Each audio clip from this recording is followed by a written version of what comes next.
Hello बच्चों, स्वागत है आप सभी का आपके अपने इस ब्यूटीफुल से चैनल एसएस नागौरी पर। आप सबको पता है हम इलेक्ट्रोस्टैटिक पढ़ रहे थे और इलेक्ट्रोस्टैटिक का अपन ने पार्ट 1 जो है वो ख़त्म कर दिया है। अब हम आज पढ़ने वाले हैं इलेक्ट्रोस्टैटिक का पार्ट नंबर 2। क्लियर? अच्छा, पार्ट नंबर 2 जो है वो हम स्टार्ट करेंगे एक basic quantity, that quantity is electric flux, विद्युत फ्लक्स। ओके, इधर मैं लिख देता हूँ यहाँ पर। तो हम जो आज स्टार्ट करने जा रहे हैं उस टॉपिक का नाम है बच्चों इलेक्ट्रिक फ्लक्स। क्या नाम है उसका? Electric flux. इसको हिंदी में बोलते हैं बच्चों विद्युत फ्लक्स। ओके, क्या कहते हैं इसको? विद्युत फ्लक्स कहते हैं। समझना पूरी बात। सबसे पहले इस इलेक्ट्रिक फ्लक्स के बारे में हम जानना चाहते हैं। अच्छा बच्चों, ये जो इलेक्ट्रिक फ्लक्स होता है, अगर इसके बारे में मैं कुछ कहना चाहूँ तो कुल मिलाकर ये कह सकता हूं कि किसी भी पर्टिकुलर एरिया से पास होने वाली नंबर ऑफ फील्ड लाइंस को ही हम क्या कहते हैं? इलेक्ट्रिक फ्लक्स कहते हैं। अच्छा, इस बेसिक बात को हम इस तरीके से भी समझ सकते हैं, जैसे मान लीजिए कि यहाँ पर पानी बह रहा है या एक नदी सपोज कीजिए, है ना, पानी बह रहा है इस तरह से, ठीक है। और आप पानी के बहाव को इलेक्ट्रिक फील्ड का बहाव समझ लीजिए, यानी इलेक्ट्रिक फील्ड लाइंस का बहाव समझ लीजिए। अपन देखो मैंने क्या किया बच्चों, ये एक रेक्टेंगुलर फ्रेम ले लिया। ये कॉपी दिख रही है आप लोगों को? मान लीजिए कोई रेक्टेंगुलर फ्रेम है और मैंने क्या करा, इस रेक्टेंगुलर फ्रेम को पानी में इस तरह से रखा। अब मुझे पता है कि अगर मैं पानी में इसको इस तरह से रखूंगा तो पानी इसमें से पास होगा। अब अगर इसमें से पानी पास होगा, यानी इस रेक्टेंगुलर फ्रेम में से पानी निकल कर जाएगा, तो इसका मतलब ये हुआ कि यहां पर फ्लक्स मौजूद है। यानी अगर number of field lines pass होंगी, किसी एरिया में से विद्युत बल रेखाएं गुजरेंगी, तो मतलब फ्लक्स है। और यदि ऐसे रख दूंगा तो इसमें से पानी पास नहीं होगा, मतलब फील्ड लाइन पास नहीं होगी, मतलब यहां पर इलेक्ट्रिक फ्लक्स क्या होगा? जीरो होगा। तो कुल मिलाकर के बच्चों, अगर मैं इलेक्ट्रिक फ्लक्स के बारे में कहना चाहूं तो मैं ये कह सकता हूं, electric flux over an area is equal to the number of electric field lines passing through this area. पहले मैं इसकी डेफिनेशन यहां पर लिख देता हूं बच्चों। इट इज, या ऐसे लिख देते हैं, electric flux over an area is equal to the number of electric field lines passing through this area. Okay, passing through this area. कहने का मतलब किसी भी एरिया में से गुजरने वाली, किसी पृष्ठीय क्षेत्रफल में से गुजरने वाली विद्युत बल रेखाओं की संख्या को ही विद्युत फ्लक्स कहा जाता है। यानी किसी भी एरिया में से पास होने वाली नंबर ऑफ फील्ड लाइंस को हम क्या कहते हैं? इलेक्ट्रिक फ्लक्स कहते हैं। अच्छा, it is denoted by phi. इसको किससे डिनोट करते हैं बच्चों? फाई से। It is denoted by phi. Okay, इतनी बात मेरी क्लियर है। अच्छा, अगर इसके फॉर्मूले की बात करें बच्चों, तो जरा आप देखना फॉर्मूला कैसे इसका निकलेगा। अगर मैं ये कहूं कि ये मान लीजिए हमारे पास में इलेक्ट्रिक फील्ड है,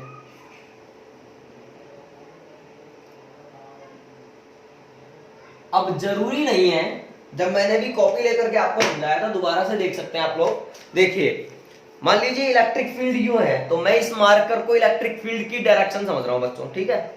इलेक्ट्रिक फील्ड यूं है और कॉपी मैंने यूं रखी है, समझना आप। अब इलेक्ट्रिक फील्ड यूं चल रहा है और कॉपी मेरी यूं रखी हुई है, तो इसका मतलब इसका जो प्लेन है इस रेक्टेंगुलर फ्रेम का, यानी इस एरिया का जो प्लेन है, या कुछ भी समझ लो यार, इस ऑब्जेक्ट का जो प्लेन है, ये रहा plane is perpendicular to the direction of electric field. अरे हाँ या ना यार?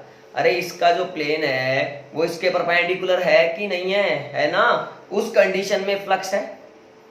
अरे है ना? अच्छा, अगर मान लीजिए ये ऐसे रखा होता है, ऐसे, और इलेक्ट्रिक फील्ड तो यूं है ही, इलेक्ट्रिक फील्ड को आप कांस्टेंट रखो इसी तरफ, और इसको मैंने ऐसे रख दिया, तो इसका मतलब सर ये जो है, ये इसका प्लेन, यानी इस ऑब्जेक्ट का प्लेन जो है वो इलेक्ट्रिक फील्ड में ही है, इलेक्ट्रिक फील्ड की ही डायरेक्शन में है। देन पानी इसमें से पास होने से रहा, देन इलेक्ट्रिक फील्ड कितना होगा, 0 होगा। तो कुल मिलाकर के थीटा जो होता है यानी ई वेक्टर और जो एरिया वेक्टर है उसके बीच के एंगल पर भी फ्लक्स की वैल्यू डिपेंड कर रही है। किस तरह से डिपेंड कर रही है जरा अपन बात करते हैं। मान लीजिए ई वेक्टर है और मैंने कोई स्मॉल एरिया ले लिया ds वेक्टर।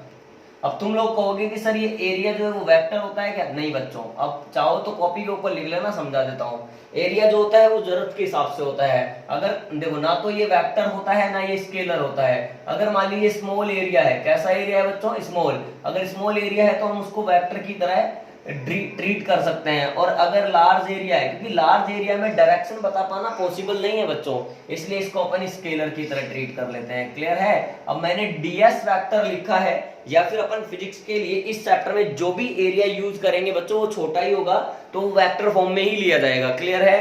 तो अपन ने जो यूज करा है वो वैसे भी छोटा ही यूज करा है ds वेक्टर, इसीलिए मैंने उसको वेक्टर फॉर्म में लिखा है। आप ये चीज कॉपी के ऊपर नोट कर सकते हैं बच्चों। ठीक है, कर लिए नोट? अब इधर आ जाओ। माना कि ई वेक्टर और ds वेक्टर के बीच का एंगल थीटा है, देन d फाई, अब जो इलेक्ट्रिक फ्लक्स होगा वो भी छोटा सा होगा, तो d phi is equal to E vector dot ds vector, and this value can be represented as E ds cos theta. Yes और नो? इस तरीके से इलेक्ट्रिक फ्लक्स का वैल्यू लिखा जा सकता है। आप इसी के लिए इधर लिख सकते हैं कि electric flux is equal to the, ये भी लिख सकते हैं अपन, is equal to the scalar product of E vector यानी electric field vector and ds vector. Clear है यहाँ पर? अच्छा, यहाँ पर ये जो थीटा है बच्चों वो क्या है? Theta is angle between E vector and ds vector, यानी जो थीटा है वो ई वेक्टर और ds वेक्टर के बीच का एंगल है। क्लियर है? अच्छा सर एक बात बताओ, अगर हम लोगों को पूरी सरफेस के लिए, या आपने कहा ये तो एक स्मॉल एलिमेंट के लिए इलेक्ट्रिक फ्लक्स यूज करा, पूरी सरफेस के लिए यूज करना हो तो सर इस जो ये जो इक्वेशन है इसका क्या कर डालेंगे? इंटीग्रेशन। फॉर कंप्लीट सरफेस या फॉर होल सरफेस क्या करेंगे? Phi is equal to integration of E vector dot ds vector, इस तरीके से कहा जा सकता है। अच्छा, अगर सरफेस क्लोज हो, इफ सरफेस इज क्लोज्ड, यानी पथ कैसा हो? बंद हो, सतह कैसी हो? बंद हो। If surface is closed then phi is equal to close integration E vector dot ds vector. ये क्लोज इंटीग्रेशन, इससे कोई फर्क नहीं पड़ने वाला। इंटीग्रेशन वैसे होगा जो सिंपल इंटीग्रेशन होता है। बस क्या फर्क पड़ रहा है बच्चों कि केवल इतना फर्क पड़ रहा है यहाँ पर कि ये जो अपन ने इस तरह का साइन लगाया है इसका मतलब ये निकलता है कि जो इंटीग्रेशन किया गया वो एक क्लोज पाथ के लिए किया गया है। पॉज करके इतना नोट करें आप। हाँ तो बच्चों नोट किया? अब देखिए आगे। अब अगर मैं अलग अलग एंगल की बात करूं तो केस बनाकर भी चर्चा की जा सकती है। जरा देखिए ना, यहाँ पर मेरी बात सुनना है, मैं क्या कहना चाह रहा हूँ। मैंने कहा स्पेशल केसेस लेकर के बात कर लेता हूँ। स्पेशल केसेस मैंने कहा बच्चों, पहला point, if theta is equal to 0 degree हो। थीटा कैसा हो बच्चों? 0 डिग्री हो। अच्छा, थीटा 0 होने का मतलब है थीटा 0 हो देन, अच्छा थीटा 0 होने का मतलब कॉपी से समझते हैं। आइए, वही इलेक्ट्रिक फील्ड फिक्स है इधर। अच्छा मान लो ऐसे कॉपी रखिए बच्चों, ऐसे, ठीक है। तो इस कंडीशन में थीटा 0 है कि 90 डिग्री है? अब बहुत सारे बेवकूफ बोलेंगे कि 90 डिग्री है। अरे बच्चों, यहाँ पर जो थीटा लिया जा रहा है वो ई वेक्टर और ए वेक्टर के बीच का लिया जा रहा है। किसके बीच का लिया जा रहा है? ई वेक्टर और ए वेक्टर के बीच का। और हमेशा याद रखना, एरिया वेक्टर जो होता है, area vector is always perpendicular to the surface, यानी क्षेत्रफल सदिश हमेशा सतह के क्या होता है? लंबवत होता है। इस लाइन को भी आप कॉपी के ऊपर नोट कर सकते हैं, यानी क्षेत्रफल हमेशा सतह के लंबवत होता है। तो ध्यान से देखना, ये इलेक्ट्रिक फील्ड है, ये तो इलेक्ट्रिक फील्ड हो गया, ये वाला मार्कर। दूसरा मार्कर यूज करा। अब इसके लिए भले ही देखो 90 डिग्री कौन सा एंगल है? इस ऑब्जेक्ट के यानी इस फ्रेम के प्लेन और ई वेक्टर के बीच का एंगल 90 डिग्री है। ये एंगल नहीं चाहिए हम लोगों को, हमें चाहिए ई वेक्टर और ए वेक्टर के बीच का। तो ये तो ई वेक्टर है और area vector is always perpendicular to the surface. तो ई वेक्टर भी इस तरफ और ए वेक्टर भी इस तरफ, then E vector and A vector both are in same direction, then we can say that angle between these angle between them will be 0 degree. Hence देखो अब यहां पर अगर एंगल 0 है तो अपन ये कहने वाले हैं बच्चों कि डी फाई जो होगा तुम्हारा, डी फाई बराबर कितना होगा बच्चों, ई डी एस कोस 0। तो डी फाई की वैल्यू आ गई ई डी एस, ठीक है, जो कि क्या है, मैक्सिमम है ना। अच्छा अब ध्यान रखना, जब भी फ्लक्स मैक्सिमम होगा, यानी कहने का मतलब अगर प्लस में आ रहा होगा, in this condition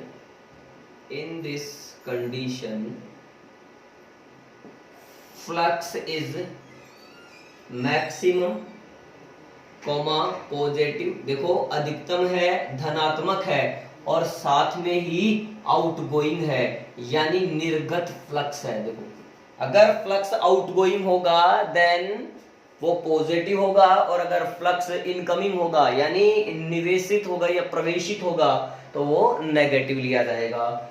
second point समझते हैं, if theta is equal to 90 degree, अरे भैया इसमें तो खेल ही खत्म हो गया, डी फाई बराबर ई डी एस कोस 90।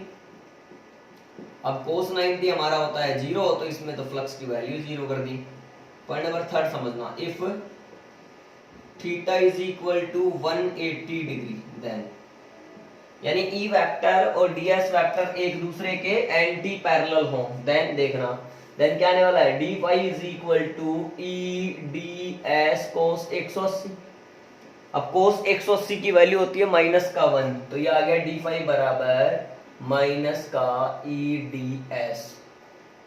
अब ये माइनस का ई डी एस आ गया जो कि मिनिमम भी है, तो अपन कह सकते हैं इन दिस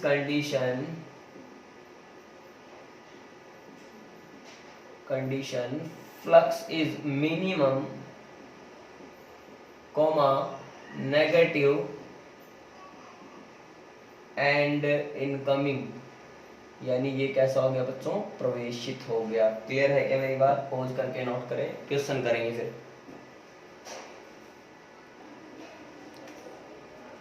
अगर समझ में आया हो तो हम अपन एक क्वेश्चन देखते हैं बच्चों, ठीक है, बेसिक क्वेश्चन स्टार्ट। आइए देखिए क्वेश्चन मैंने लिखा सीधा सीधा ही है, if S vector is equal to, हमें गिवन है 5 × 10⁻³ जे कैप मीटर स्क्वायर, यानी ये एरिया वेक्टर हो गया, और ई वेक्टर हम लोगों को गिवन है बच्चों 200I प्लस 300 जे कैप वोल्ट पर मीटर। देन फ्लक्स बताना है हम लोगों को। अरे बच्चों अपन जानते हैं फाई बराबर E vector dotted S vector, या अब एस बोल रहा है तो एस वेक्टर। अब इन दोनों का अदिश गुणनफल यानी डॉट प्रोडक्ट हमको करना है, स्केलर प्रोडक्ट हम लोगों को करना है। तो फाई बराबर, देखो पहले मैंने लिख लिया ई वेक्टर की वैल्यू लिख ली 200I प्लस 300J डॉट, इसकी वैल्यू लिख ली 5 × 10⁻³ जे कैप। अब डॉट प्रोडक्ट कैसे करते हैं, आई कैप वाले को आई कैप वाले के साथ करते हैं, तो यहाँ आई कैप वाला कितना है 200 है, और उधर आई कैप का कुछ है ही नहीं तो इंटू 0 कर दिया, प्लस 300 इधर जे कैप का, उधर जे कैप का कितना है 5 × 10⁻³ है, तो 5 की वैल्यू आ गई, देखो ये 3 5 15 हो गए, इंटू 10⁻⁻1 बच गया, तो ये हमारे पास में आ गया बच्चों 1.5। क्लियर है क्या मेरी बात आप लोगों को? अच्छा इसमें यूनिट क्या आएगी बच्चों, ई की यूनिट होती है वोल्ट पर मीटर और एरिया की यूनिट होती है मीटर स्क्वायर, तो कुल मिलाकर के यूनिट कितनी आ गई, volt into metre, volt into metre आ गई, आया ना? ये जो भी आया हमारा आंसर आ गया। देखिए एक और क्वेश्चन करते हैं, ये तो सीधा सीधा है, अगर आई कैप जे कैप इस तरह से देगा अपन को कंपोनेंट्स में तो अपन डायरेक्ट डॉट प्रोडक्ट करके निकाल लेंगे। एक क्वेश्चन और समझते हैं, एक क्वेश्चन लिखते हैं, देखो if a cylinder is placed, question देखो बच्चों, if a cylinder is placed in uniform electric field E vector in a way that its axis is in the direction of electric field,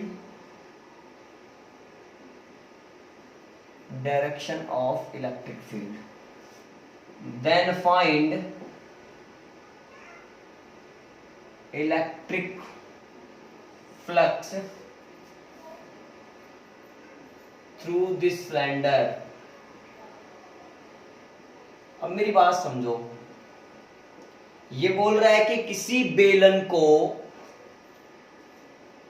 एक समरूप विद्युत क्षेत्र में यानी uniform electric field E vector में इस प्रकार रखा गया है कि उसका अक्ष दैट इट्स एक्सिस यानी उसका जो एक्सिस है वो इलेक्ट्रिक फील्ड की ही डायरेक्शन में है। तो बताना है इस सिलेंडर से संबंधित कुल विद्युत फ्लक्स क्या होगा, ये हम लोगों को फाइंड करना है। तो जरा बच्चों पहले अपन बात करते हैं डायग्राम की।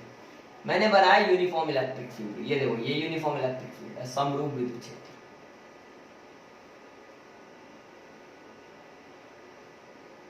तुमने कहा कि सर इसमें रख डालो किसी बेलन को, मैंने कहा ठीक है।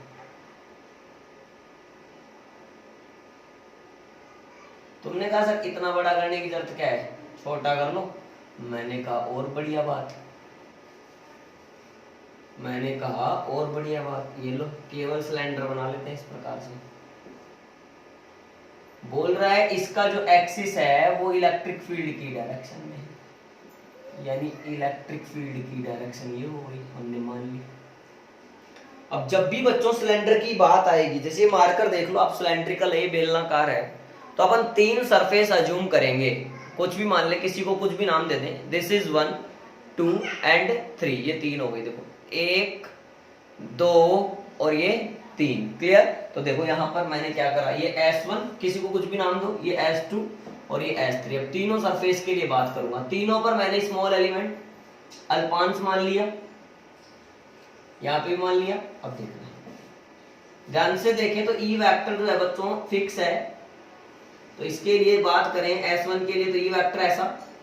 अब ds वेक्टर देखना है फ्लक्स निकालने के लिए, तो ds vector is always perpendicular to the surface.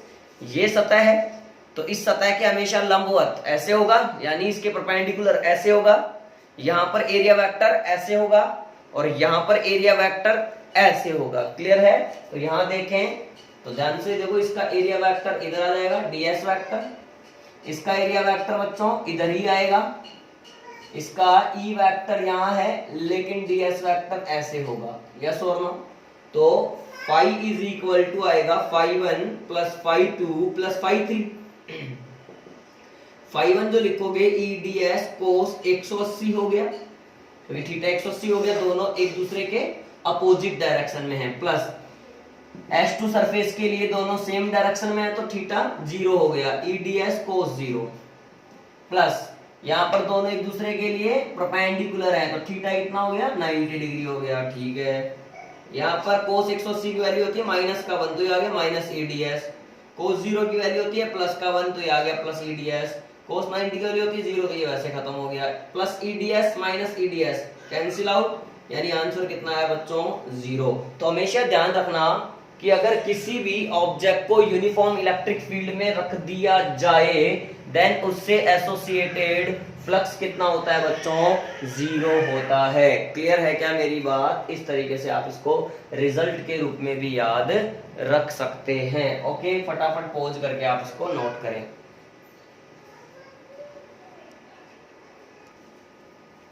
Next question समझो बच्चों, नेक्स्ट क्वेश्चन क्या है देखिए, बोला है ए सर्कुलर शीट ऑफ, अब जरूरी नहीं है कि सर्कुलर बोले ना, रेक्टेंगुलर भी बोल सकता है, ठीक है, कुछ भी बोले, वो जैसा बोलेगा उस हिसाब से डेटा गिवन होंगे।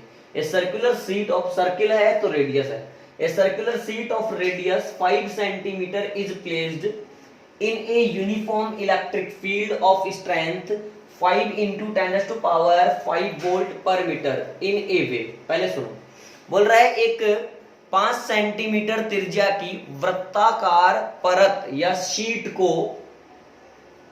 एक समरूप विद्युत क्षेत्र जिसका मान कितना है 5 गुणा 10 की घात 5 वोल्ट पर मीटर में इस तरह से रखा गया है कि इसका जो प्लेन है, इसका जो तल है, वो डायरेक्शन ऑफ इलेक्ट्रिक फील्ड विद्युत क्षेत्र की दिशा से कितना एंगल बनाता है 30 डिग्री का एंगल बनाता है। Find the electric flux through this sheet. तो इस शीट से निकलने वाला फ्लक्स हम लोगों को बताना है। मेरी बात समझो, मैंने प्लेन का और ई वेक्टर के बीच का एंगल नहीं बताया है थीटा, मैंने आपको थीटा बताया है ई वेक्टर के बीच, ई वेक्टर और ए वेक्टर के बीच का। दोबारा कॉपी लेकर के बात कर लेते हैं बच्चों, समझना। बोल रहा है कि इस प्रकार से रखा है, अब मेरे पास ये रेक्टेंगुलर है, मैं आपको रेक्टेंगुलर से समझा देता हूं। बोल रहा है कि इस प्रकार से रखा है कि इसका जो प्लेन है, इसका जो प्लेन है उसने इलेक्ट्रिक फील्ड से कितना एंगल बना रखा है बच्चों, थीटा एंगल बना रखा है, यानी 30 डिग्री का एंगल बना रखा है। मैं ये लेकर समझा देता हूं, समझना। तो ये ई वेक्टर, या तो ई वेक्टर को ऐसे ले लो आप, समझ रहे हो, ये ई वेक्टर हो गया। अगर ये ऐसे झुकेगा तो ये ई वेक्टर भी ऐसा होगा, तो ये ई वेक्टर ऐसा हो गया। तो यहाँ पे जो एंगल है बीच में, यहाँ पर नीचे, ये कितना है 30 डिग्री का है। तो एरिया वेक्टर हमेशा इसके क्या होता है, परपेंडिकुलर होता है। ई वेक्टर और ए वेक्टर के बीच का कितना बच गया 60 डिग्री। मैं अगर डायग्राम बनाना चाहूँ तो बच्चों डायग्राम भी बना सकते हैं। देखो ये सर्कुलर शीट है, इसका ये प्लेन जो है इससे इलेक्ट्रिक फील्ड की डायरेक्शन में कितना एंगल है 30 डिग्री है, और ये हमारा हो गया ए वेक्टर। तो ये एंगल कितना बचेगा बच्चों 60 डिग्री बचेगा। तो फाई हमारा लिखेंगे ई ए cos 60, आया ना। ई की वैल्यू कितनी है 5 गुणा 10 की घात 5। ए का मतलब हो गया सर्किल का एरिया क्या होता है बच्चों पाई आर स्क्वायर, तो पाई यानी 3.14 आर स्क्वायर 5 गुणा 10 की घात -2 का स्क्वायर इंटू 1/2। आप इसको सोल्व कर लें, आंसर आ जाएगा वोल्ट गुणा मीटर में, आया ना। इस तरह से आप इसको समझ सकते हैं। क्लियर है मेरी बात आप लोगों को। नेक्स्ट प्रश्न देखिए, इस तरह का क्वेश्चन भी करें, मतलब ध्यान रखें कि अगर आपको सीधा सीधा याद कर लें आप, अगर आपको प्लेन और इलेक्ट्रिक फील्ड के बीच का एंगल दिया गया हो तो 90 में से माइनस कर दें उस एंगल को, तो आपको मिल जाएगा ई वेक्टर और ए वेक्टर के बीच का एंगल। वही करा है मैंने, देखो 90 में से इसको माइनस कर दिया 30, तो कितना बचा 60 बचा, और आंसर हमारे पास आ चुका है। ओके बच्चों, आगे बढ़ते हैं। देखो नेक्स्ट क्वेश्चन क्या है वो समझना आप। नेक्स्ट क्वेश्चन बताते हैं आपको, ये भी नीट प्रोफाइल का क्वेश्चन बताते हैं आपको।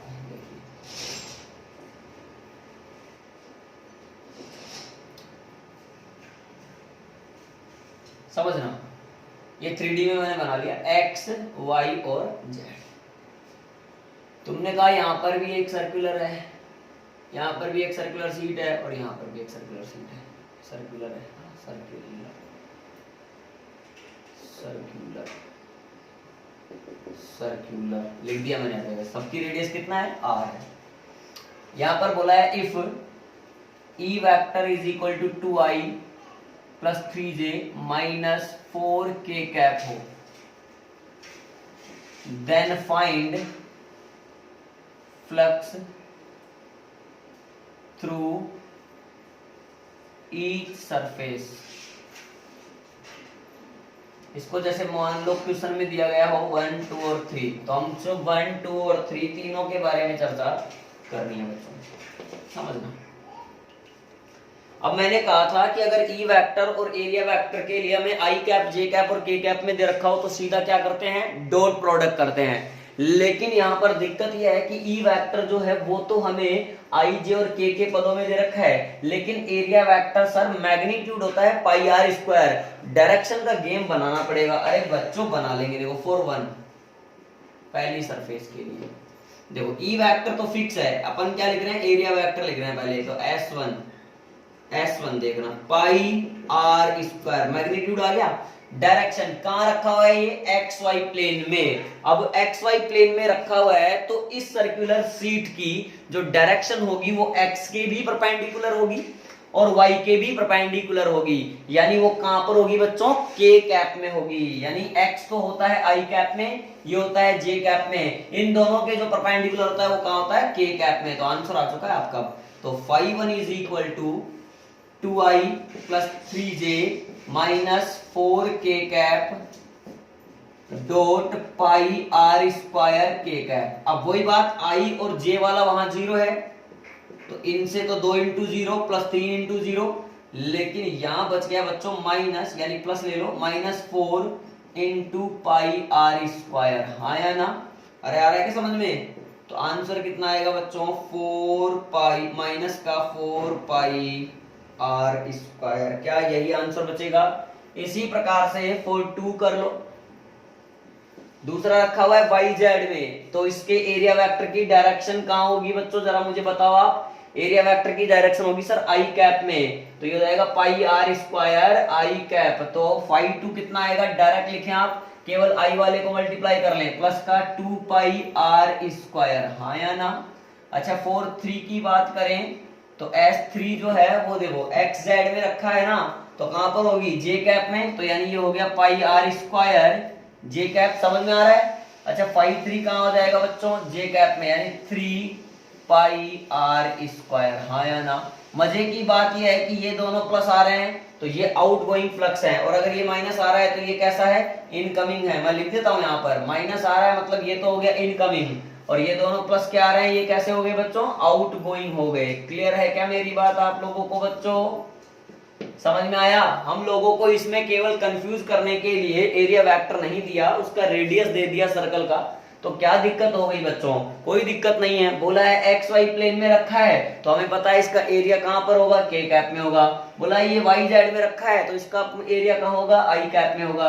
बोला एक्स जेड में रखा है तो इसका एरिया कहां पर होगा बच्चों, बोलो। अगर एक्स और जेड में रखा है तो जे कैप में इसका एरिया होगा। मैंने इस तरह से एरियाज लिखे और फिर उनको ई वेक्टर के साथ में डॉट प्रोडक्ट करा, फिर मुझे आंसर मिल गया। क्या मेरी बात आप लोगों को क्लियर है? पॉज करके आप नोट करें बच्चों। आगे समझ में?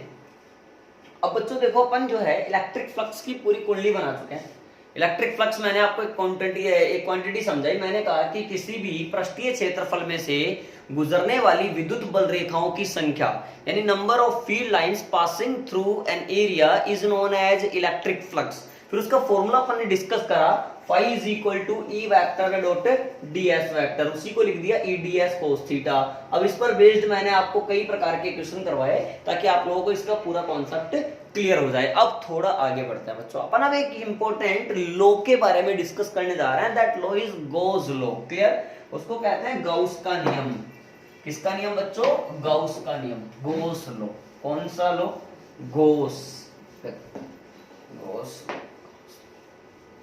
गॉस लॉ या गॉस लॉ। देखो हेडिंग लगाया बच्चों मैंने, Gauss law.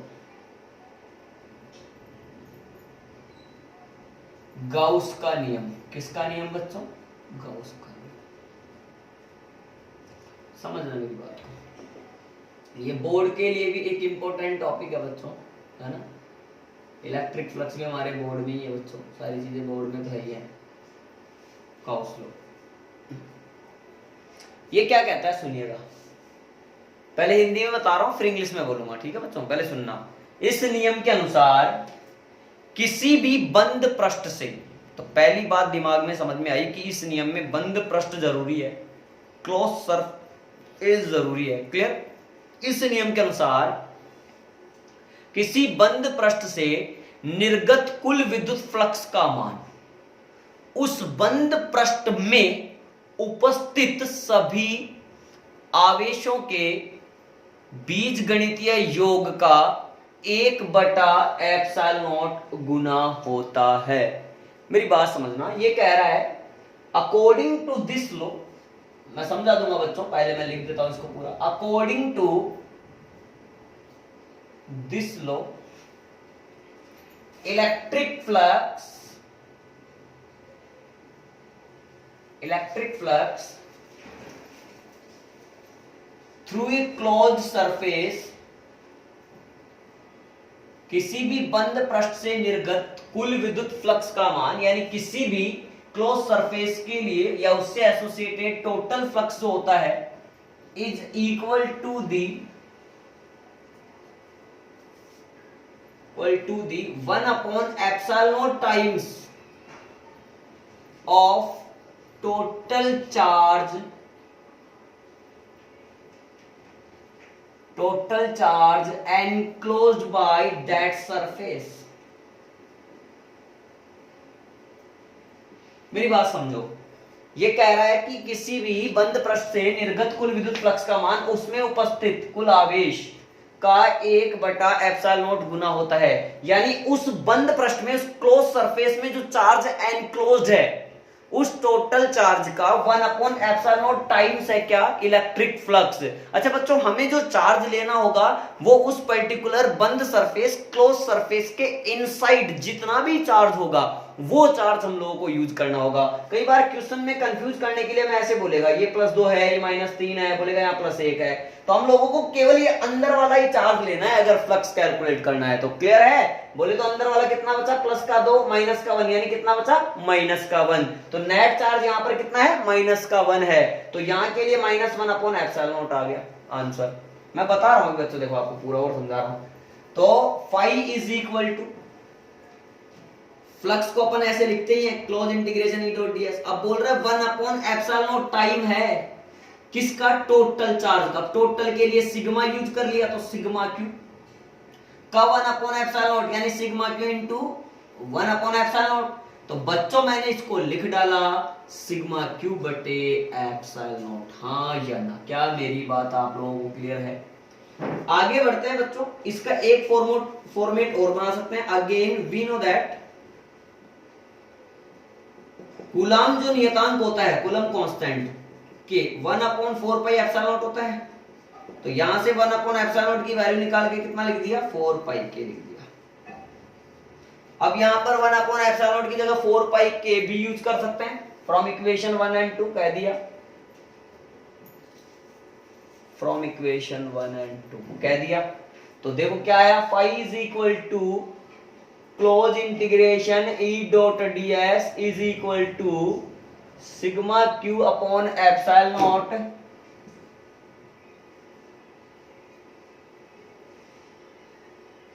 Is equal to 1/ε0 की जगह लिख दिया 4πk और सिग्मा क्यू आपका एज इट इज। आया समझ में? इक्वेशन नंबर आ गया मेरे पास 3rd। तो ये बेसिक केवल अपन ने भी इसका जो कथन है, जो स्टेटमेंट है गोज लॉ का, केवल उसके बारे में चर्चा की। ये कहता है कि किसी भी क्लोज सरफेस से जो आउटगोइंग फ्लक्स होता है या किसी भी क्लोज सरफेस के लिए एसोसिएटेड जो फ्लक्स होता है वो उस क्लोज सरफेस में प्रेजेंट नेट चार्ज का यानी सिग्मा क्यू का 1/ε0 टाइम्स होता है, 1/ε0 गुना होता है। क्लियर है? ε0 हम लोगों को क्लियर है, electrical permittivity of free space. इसकी वैल्यू भी अपन जानते हैं 8.85 into 10⁻⁻12 coulomb square upon newton into metre square. Clear है बच्चों? अब बात आती है कि सर अपन ने सुनने में सुन लिया, जानने में जान लिया, आपने हमें बता दिया, अच्छा लगा, लेकिन sir phi is equal to sigma q upon ε0 जो है, जरा आप इसको प्रूव भी करके बताओ। तो मैंने कहा जरूर बच्चों, देखिए आप। अब इसका जो डेरिवेशन है बच्चों, मैं आपको 2 तरीके से बताऊंगा, यानी 2 बोर्ड। एक तो अपन बताएंगे आरबीएससी बोर्ड के हिसाब से, और एक बच्चों मैं आपको बताऊंगा सीबीएसई बोर्ड के हिसाब से। क्लियर है? तो पहले मैं आपको जो तरीका बता रहा हूँ वो सीबीएसई बोर्ड का बता रहा हूँ। तो डेरिवेशन ऑफ गॉस लॉ लिख देता हूँ, यानी गाउस के नियम की उत्पत्ति।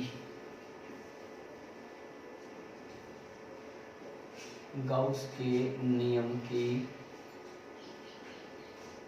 उत्पत्ति। क्लियर है? अभी मैं कैसे बता रहा हूं बच्चों, मेथड 1।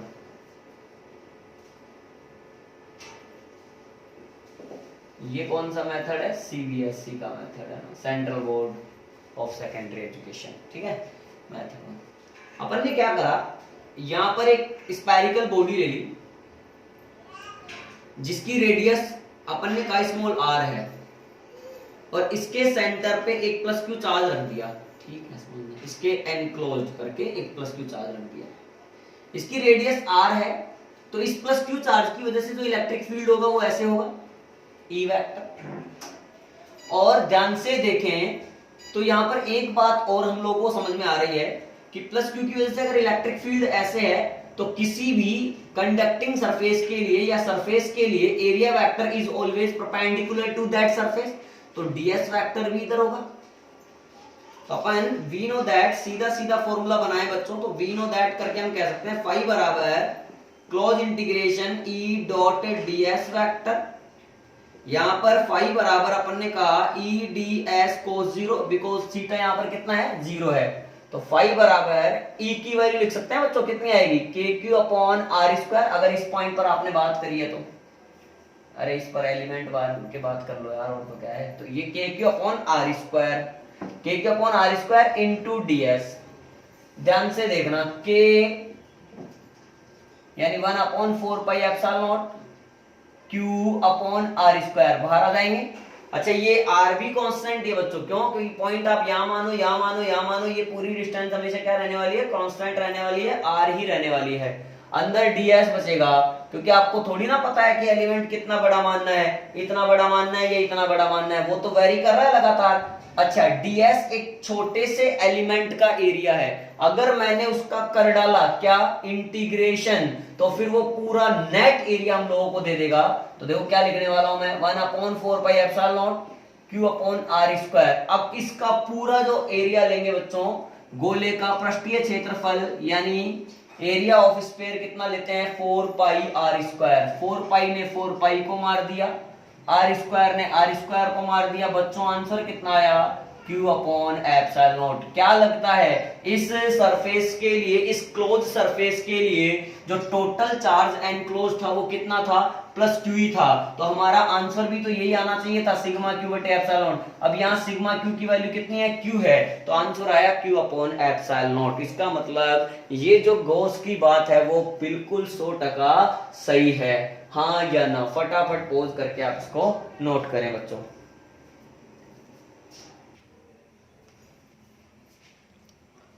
नोट कर लिया बच्चों। अब देखो, अब अपन इसका मेथड नंबर 2 देखते हैं, जो कि हमारे आरबीएससी बोर्ड के अंदर है। ठीक है, मेथड नंबर 2 समझना बच्चों। Second method M2।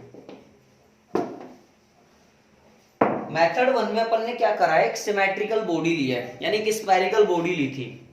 अब जो बॉडी लेने वाले हैं वो भी क्लोज बॉडी ही लेंगे, बट वो एक अनसिमेट्रिकल बॉडी लेंगे, क्योंकि ये आरबीएससी के सिलेबस में इस तरह का ही दिया हुआ है।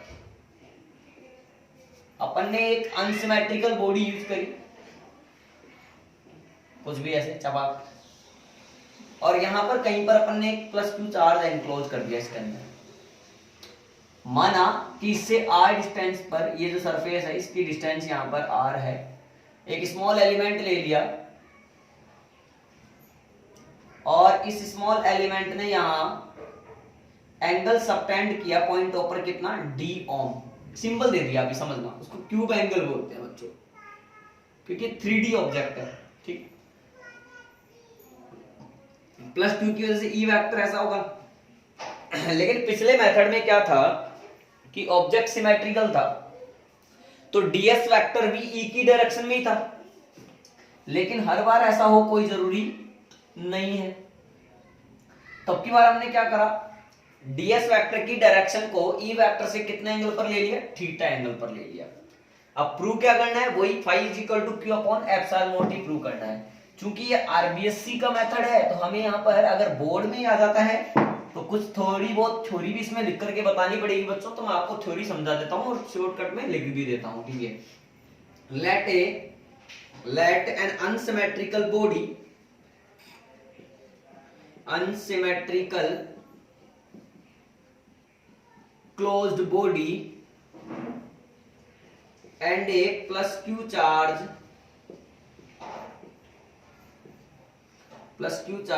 is enclosed in it. Okay. Assume a small element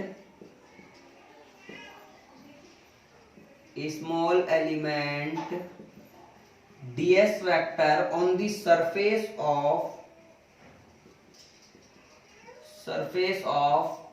this closed body. ठीक है, this, इसी के आगे चल रहे हैं बच्चों, this small element this small element subtend a cube angle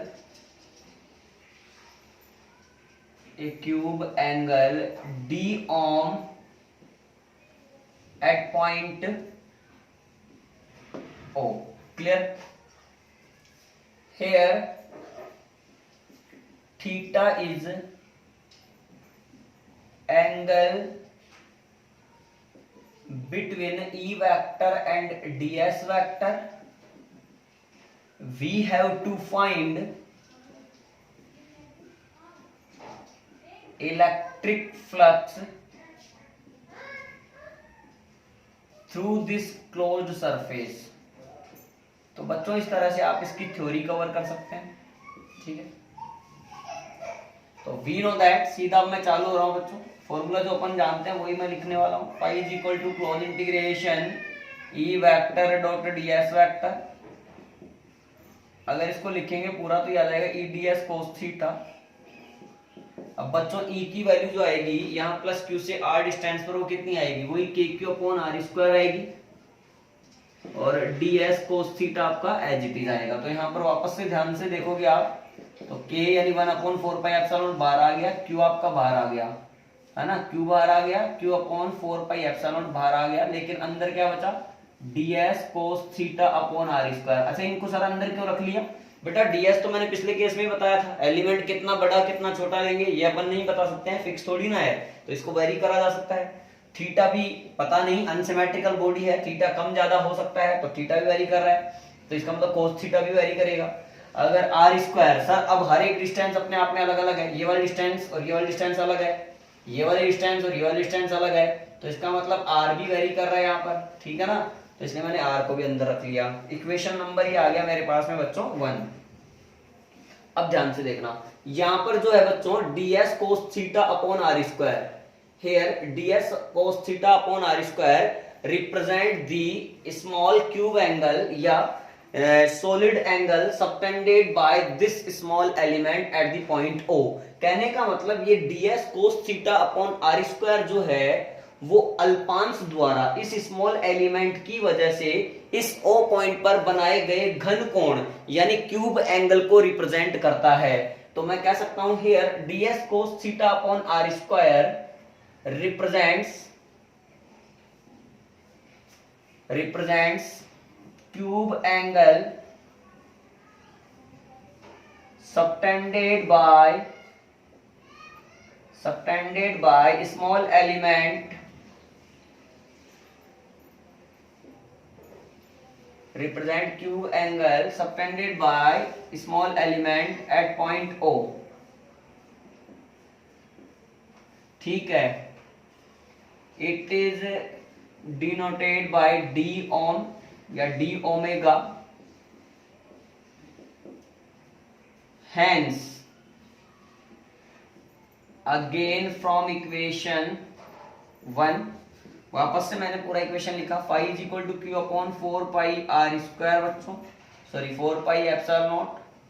अब ds cos theta upon r square, अगर ये स्मॉल एलिमेंट की वजह से यहाँ पर बनने वाला एंगल है और अगर इसका इंटीग्रेशन कर दिया जाए तो पूरी सरफेस या पूरी बॉडी की वजह से यहाँ पर बनने वाला एंगल होगा, और वो कितना लिया जाएगा बच्चों, 4 पाई यहाँ पर लिया जाएगा। क्या मेरी बात आप लोगों को क्लियर है? सॉलिड एंगल को अपन लिखते हैं डी अपॉन आर स्क्वायर इस प्रकार से, तो ये होता था 4 pi r square upon r square, ये कैंसिल हो जाता था, आंसर आता था 4 पाई। या ऐसे कह दो कि स्पेस में किसी भी पॉइंट पर बनने वाले क्यूब एंगल की वैल्यू जो होती है वो कितनी होती है, 4 पाई होती है। तो 4 पाई से 4 पाई कैंसिल करा, आंसर आया q upon epsilon naught. Equation number आ गया second.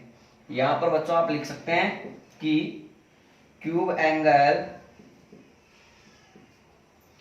In space at any point is 4 पाई। क्या मेरी बात आप लोगों को क्लियर है बच्चों? इस तरह से अपन गोज लॉ का डेरिवेशन भी कर सकते हैं। अगर बोर्ड में आता है आरबीएससी के बोर्ड में तो आप इस तरह से इसको करके आएंगे बच्चों, और अगर सीबीएसई के बच्चे हैं तो सीबीएसई का मैंने मेथड बताया वो भी आप उस तरह से कर सकते हैं। क्लियर है? आज के इस वीडियो में इतना ही काफी है बच्चों, और आगे अपन अब पढ़ने वाले हैं कुछ important points related to Gauss's law, उसके बाद अपन कुछ न्यूमेरिकल्स देखेंगे, फिर अपन आ जाएंगे एप्लीकेशन ऑफ गोज लॉ पर। क्लियर है बच्चों? आपको अगर आज का मेरा वीडियो पसंद आया तो आप इसको लाइक करें, शेयर करें और हमारे चैनल को सब्सक्राइब करना ना भूलें। Thank you.